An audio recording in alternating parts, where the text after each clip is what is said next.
Should I accept pets into my single family rental? What rules should I have?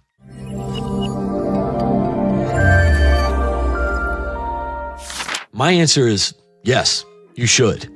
We manage a fair amount of rental property in Central Virginia, a lot of single family houses. We accept pets almost everywhere. It's up to the landlord, ultimately, if they want to or not, up to the property owner, but we encourage them to allow pets. There's a number of reasons for this.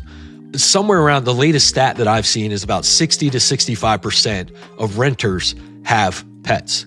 If you say no pets allowed, you're eliminating 60 to 65% of the market. So you can expect your vacancy to be greater, your turnover periods to be longer, things like that. You can also optimize rent if you allow pets because you have a bigger pool of people to look for. So your rent might be impacted if you don't allow pets. So allowing pets can increase demand and reduce vacancy. You want to have written pet policies. Now, you might want to limit the number of pets. You might want to limit the size, the type, the weight. You might want to require pet screening, vaccination records, and you want to have an addendum on your lease that covers the rules, policies, procedures, everything as it relates to having a pet.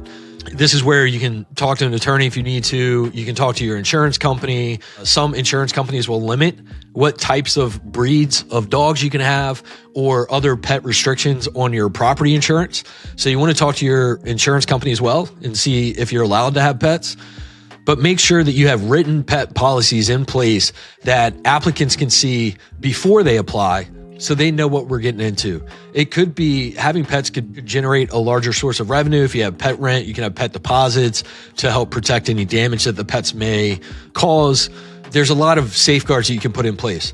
In our experience as a property management company, we have encountered pet damage far less than you would expect. It's actually very rare, but we also screen our pets. There's a whole system and process in place that we have structured based on our experience and our knowledge and our expertise to know what we should allow and what we shouldn't and things like that.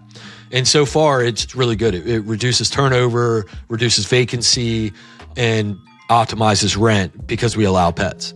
One thing you want to be careful about is you never want to treat service animals or emotional support animals as pets. They're considered a reasonable accommodation for a handicap. So just like a wheelchair would be, these animals are considered a tool to help people with their handicaps. And so whether you allow pets or not, in the state of Virginia, you must allow service animals or emotional support animals, and there cannot be any fees, deposits, or any other type of money transacted related to emotional support animals or service animals. And so if you don't allow dogs, cats, et cetera, you don't allow any pets, but one of your applicants has an emotional support animal that is not considered a pet, it's considered a reasonable accommodation for a handicap, and you must accept it or you will violate fair housing rules. So if you have any additional questions on that, read the VRLTA, look at fair housing laws, speak to an attorney, but I would strongly suggest that you do not treat emotional support animals or service animals as pets. So if you run into a candidate that has an emotional support animal or a service animal, they are protected accommodations under fair housing and cannot be subject to pet fees.